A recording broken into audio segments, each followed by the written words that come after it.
Mucho tiempo hay que dar una información importante de acuerdo a la economía, ¿no? Porque bajó la informalidad y precariedad laboral en el tercer trimestre del año 2019 en comparación de manera interanual a lo que fue el mismo periodo del año 2018. Pero esto lo vamos a desarrollar junto a Gonzalo Semilla, que es el jefe del Centro Regional de Estudios Económicos de Bahía Blanca en Argentina. Así que los saludamos. Buenas tardes. Los saluda Julián Echandi y Patos Díaz de la Brújula 24. ¿Cómo le va? ¿Qué tal? Buenas tardes, ¿cómo están? Bien, bien, bueno, gracias por atendernos, Gonzalo. No, por favor. Bueno, me parece que inicialmente lo más preponderante tiene que ver esto de la baja en la informalidad y la precariedad laboral aquí en Bahía Blanca, de acuerdo al tercer trimestre de 2019. Sí, es correcto lo que vos mencionás. Es un dato positivo, porque cuando lo comparamos con el mismo trimestre del 2018, teníamos indicadores del 33% de informalidad y 40% de precariedad, con lo cual entre 7 y 8 puntos porcentuales lo que ha descendido, con lo cual es importante. Esto nos estamos enterando recién ahora, claro, de un hecho que pasó hace unos cuantos meses atrás, que uno podría decir unos cuantos meses, pero no tantos meses. Lo que pasa que en el medio sucedieron un montón de hechos económicos y políticos muy importantes en la Argentina.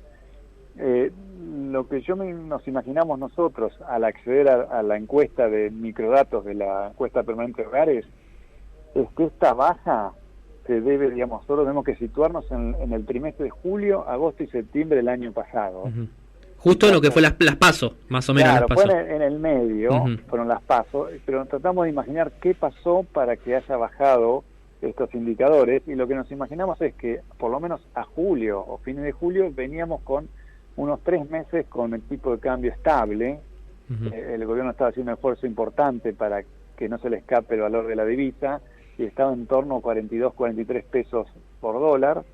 También estaba desacelerándose la inflación. Se veía que en mayo, junio y julio del año pasado venía desacelerándose, con lo cual las expectativas estaban mejorando en este sentido, y había algún sector muy pequeño que parecía que encontrábamos signos positivos. Además teníamos una buena cosecha, una cosecha récord, con lo cual a nuestro parecer creemos que eso bajó por estas cuestiones. Obviamente, a partir del 12 de agosto del año pasado, las cosas cambiaron considerablemente. El dólar, como vos bien sabés, digamos, de 43, 44 se fue casi a 60 pesos, es decir, ahí se descontroló nuevamente toda la economía, volvimos a tener índice de precios del 5 o 6%, con lo cual uno podría pensar que en el último trimestre del año volverían a resentirse estos indicadores.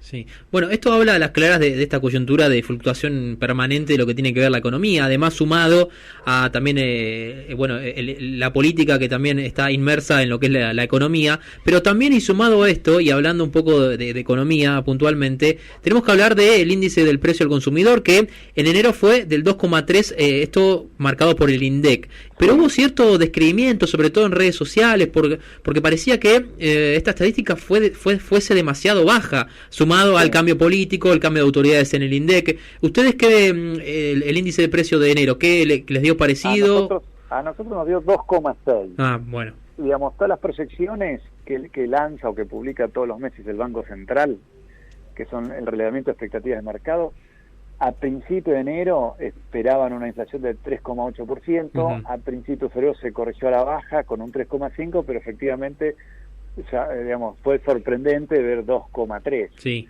en función de las expectativas. De todas formas, a nosotros no nos dio muy lejos, y somos organismos totalmente independientes, medimos Bahía Blanca, medimos mucho menos cantidad de variedades que mide el INDEC mide muchísimo más, y lo que nosotros pensamos, que es lo que después cuando empezás a buscar otros colegas que también estimaron inflación, más o menos todos coincidimos en que el motivo tiene que ver con que hay un ancla muy fuerte con el dólar. Acá tenés Cepo Hart, que viene desde fines de octubre, prácticamente, por lo menos en enero, hasta enero no se había movido.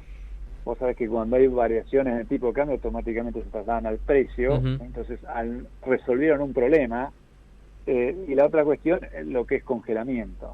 Claro. Hubo un congelamiento por 180 días de todas las tarifas, con lo cual, digamos, prácticamente encorsetaron la economía. Yo le llamo que pusieron un corset a la economía, donde hay un control muy férreo, y si hubo una variación, por vos pensás. La otra cuestión importante a tener en cuenta, que enero es un mes estrictamente estacional. ¿Qué es lo que nosotros observamos? 2,6 en enero del 2020, 2,4 en el enero de 2019 y 2,4 en enero de 2018. Similar. Claro, prácticamente la misma en contextos económicos muy diferentes uno de otros, pero te indica que es estacional.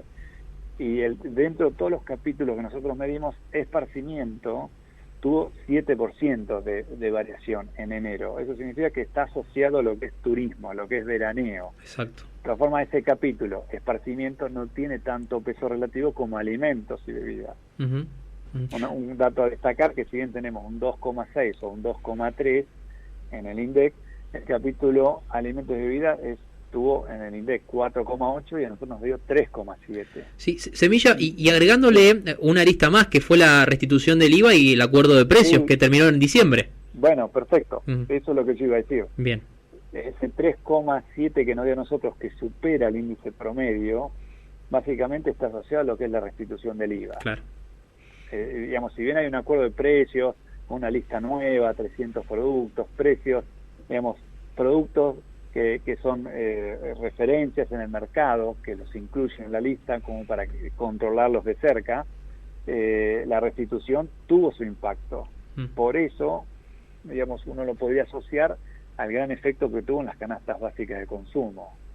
Sí, y ahí también hubo una diferencia en lo que ustedes tienen en el análisis con lo que fue la diferencia en el INDEC. ¿No hubo cierta variación?